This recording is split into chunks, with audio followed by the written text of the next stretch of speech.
Tandaan nyo, malalaman natin ngayon kung gaano kadelikado yung batas ni Libayan. Batas niya lang yun. Tandaan nyo, huwag kayong sumunod kay Libayan, ha? Kapag sumunod kayo kay Libayan, matutulad kayo dito kay Franz Castro at saka dito kay kay Satur Ocampo. Anong aabutin nyo? Kulong. Either mamatay kayo dahil sa decapitation or makulong kayo dahil sa katangahan ni Libayan. O pakinggan natin anong katangahan ang kinakalat dito ni Libayan. Pakinggan natin ito, ha? Guilty sa kasong child abuse ng isang korte sa Tagum City. Ayan, guilty ang hatol dito sa dalawang to sa kasong child abuse. Okay? O tuloy, bakit kaya sila nakasuhan ng child abuse? Hulaan nyo. Comment down below. O tuloy.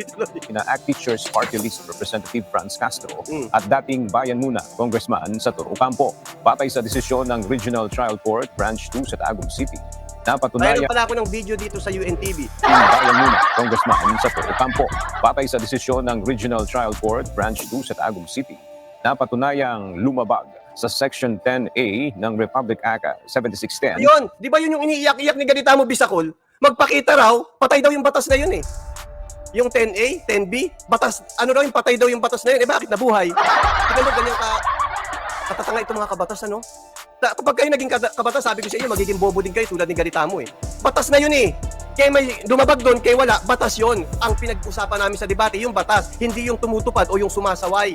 Hindi yon. Kaya para sa kagustuhan ni Ganitamo Bisacol na makatakbo sa akin, hinahanapan niya ako ng proof na meron ba na-convict dyan. Ito. Hindi kailangan may makonvict para sabihin mong mali ako, Ganitamo. Kasi ang pinag-uusapan natin dito yung batas. Bakit ba nagkakaganon si Ganitamo? Dahil sa pagsunod kay Libayan. Tandaan natin si Libayan, bobo yan. Ikapapahamak ninyo kapag makikinig kayo kay Libayan at lalo na kung kayo ay susunod kay Libayan. Ikapapahamak ninyo. Hindi ko alam kung viewers ni Libayan to. O kapareho ni Libayan mag-isip ito. O pakinggan natin. O Special Protection of Children Against Abuse, Ayan, Exploitation. special protection para sa bata against child abuse. Sabi ni Ganitamo, hindi, dapat din i-apply sa akin yan. Dapat may special protection din sa akin. Kasi kabatas ako eh. Kabatas ako, abnormal ako. So kailangan ko ng proteksyon ng bata. Ganun ang mga kabatas natin. O tuloy natin to. And Discrimination Act, sina Ocampo, Castro at 11 pa nila ang kapwa-akusado. Inatulan silang makulong ng mula 4 hanggang 6 na taon at pinagbabayad ng 20,000 pesos na civil 4 hanggang 6 na taon ang hatol sa kanila. Bakit? Anong issue? Bakit sila ngayon hinatulan? Bakit sila naging guilty? Pakinggan natin kung bakit sila naging guilty. indemnity at moral damages sa bawat isa sa mga biktima. Nagugat ang kaso sa insidente noong 2018 kung saan nahuli sa checkpoint sa... Ayun, sino nakakaalam ng istorya nila? Di ba meron silang di umano, ni-recruit yung mga bata, tapos dadalhin sa bundok, gagawin NPA. Nahuli po ito sa checkpoint. At nakita, may mga minor doon. Kasi ang ginagawa nila, ang nire-recruit nila, minor eh. Madali kasing utuin ang mga minor. Kaya nga nagtataka ako dito kay Libayan, bakit hindi bawal magdala ng minor sa motel? Tandaan nyo guys, ang mga minor, madaling utuin yan. Katulad na nangyari dito, di umano. Kasi alam ko, hindi pa yata tapos ito eh. Pero guilty na sila. Ayan, sabi ni Percy Lapida, NPA. Gagawin NPA yon. So itong dalawang ito, nag-recruit sila. At ang ginagawa ng mga ito, hindi ito nagpapaalam. Siyempre, sino ba naman magulang ang papayag? Ikaw ba, anak mo, payagan mo na pumunta ng bundok at mag-NPA? Sige, sino may papayag ba sa inyo? Kung walang papayag na yung anak nila i-recruit at gawing NPA, meron ba naman ina, ama, na papayag na yung anak mo dalhin sa motel? So, pareho, di ba? Ang pinagkaiba nila, ito, dinala sa bundok. Yung Mangkanor, dinala sa motel. Bakit? Ito ba bawal? Ito bawal eh. Yan tanong, yung bang pagdadala ng minor sa motel, bawal? Ayon kay Libayan, hindi bawal yon. Hindi bawal yun ayon kay Libayan. O pakinggan natin, tuloy natin ito. Talaingod, Davao del Norte, sina Ocampo na bumabiyahe kasama ang 14 na minor de edad na walang consent ng mga magulang. Ayun! Walang consent ng magulang. So bawal ka palang magdala ng minor kapag walang consent ng magulang. Hindi yung kapag nasa lubong mo lang sa gitna ng kalsada, nagugutom ka, gusto mong kumain, tara mag-motel tayo. Masarap ang chicken sa Sogo. Ganun ba ang gagawin mo, Bisacol? Ganun ba ang gagawin mo, Junex? Ganun ba ang gagawin mo, Bantot? Ha? Ganun ba ang gagawin nyo, mga vlogger ni Libayan? Makakita kayo ng bata, gutom ka, halika, mag-Sogo tayo. Ha? Actually, kahit ipagpaalam nyo sa magulang yun eh, bawal yun eh. Eh lalo na kung hindi mo ipagpapaalam sa magulang. Pag may consent, ayun, kakasabi ko lang, di ba, bago ka nag-comment, kahit ito ipinaalam mo sa magulang, bawal pa rin. Eh lalo na kaya yung hindi mo ipinaalam, eh di double jeopardy na yun. Well, pwede ba, daling ko yung anak ninyo sa Sogo? Pero may papayag dyan, Sento. Yung isang kabatas, yung katropa mo. Si comedian. Payag daw siyang ipasama. Alam naman natin na bakla si Teacher Mark. Pero siya, kasi may anak siyang minor na lalaki. Yun daw, anak niyang minor na lalaki, ipasasama niya raw kay Teacher Mark yon. Kasi daw, wala naman daw gagawin masama si Teacher Mark. Imomotel lang. Siguro birthday, ibo-blow yung candle. Ganon. Ganon katanga itong mga vlogger ni Libayan. So anong punto dito? Ang punto rito, walang consent, kaya ito nahatulan itong dalawang ito. Kung ito, walang consent sa pagdadala nila ng bata, tandaan nyo, nasa kotse yung bata at bawal yan. Ipakita ko sa inyo. Ito, pakita ko sa inyo bawal yan sa RA 7610 din. Punta rin tayo dito. Ang sabi dito, there is an there is an attempt to commit child prostitution under Section 5, Paragraph A, hereof when any person who not being a relative, so hindi pala kamag-anak ito, is found alone with the said child inside the room. Nasa room. Cubicle. Naku po, di nasa cubicle ka palang, bawal na bakit? Hindi. Ano ito hindi pa naman kayo papasok ng motel Ang tanong, may consent ba ng magulang yan? Kung wala, mag-ingat-ingat kayo. Ano pa?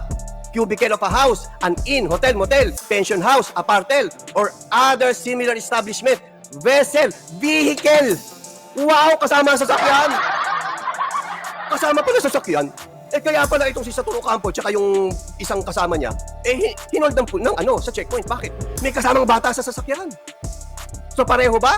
Section 6. Ang sabi dito, tuloy pa natin. Bawal pala kapag walang consent, Libayan. Mamaya papakita ko yung sinasabi ni Libayan. Tignan natin kung paano magkokontra ang batas ni Libayan at ang batas ng Pilipinas. Tuloy. Dati namang iginiit ng mga ito na rescue mission ang rescue ginawang pagbiyahe sa Ang problema kasi, alam nyo kung bakit hindi sila pinanigan ng hindi sila pinanigan ng korte. Kasi in-interview din yung mga magulang ng bata Totoo bang may rescue mission na ginawa? Wala. Kaya ano nangyari sa kanila? Nahatulan sila ngayon kasi walang consent yung mga bata. Dinala nila yung mga bata nang walang consent. Nakita sila sa vehicle. Bawal ba yon? Bawal yon. Sabi ng batas. Tuloy. Kabataang katutubo. Tandaan nyo walang consent. Kapag walang consent, bawal yon. Kapag minor. Ano sabi ni Libayan? Pakinggan natin dito si Libayan. Dali Sensya na kayo, di ako ready. Pakinggan natin ang Mangkanorlo ni Libayan. Professionals in what they are doing. Hindi katulad ng ini-imply niya na parang itong mga tao o yung mga teenagers na pumupunta sa mga social media sites naluloko ng mga matatanda. Kadalasan matatanda. Sinasabi niya nga nakikipag-meet up at nakikipag-tsuktsakan nagkakaroon ng teenage pregnancy. Nakikipag-meet up at nakikipag-tsuktsakan. Tandaan niyo, wala ring consent yan. Walang magulang na magbibigay ng consent sa anak. Sige anak, mag-chat ka, maghanap ka ng matanda. Maliban dito kay Libayan. Kasi sabi ni Libayan, anak, may pedophile doon. Gutom ang anak natin. Tingnan mo yung kapatid mo, butot balat na. Sige na, pwede na kasi pwede ka na magbigay ng consent. Si Libayan lang naman yung ganung klase. Pero, dito, mahirap hindi mahirap basahin ang utak ni Libayan dito. Hindi ko alam kung paano niya ginagawa itong mga batas na ito Hindi ko alam. Paliwanag nyo. Tuloy. Okay? Ngayon, yung mga kabatas natin, nakita nyo, the absurdity of the suggestions. Okay, ready, stretching. Tumutunog din leg. Yes. Maraming beses na po ako nakatanggap ng reklamo na maraming minors na dinadala po doon sa hotel and motel. Yan. Na mga nakatanda sa kanila, nare-rape.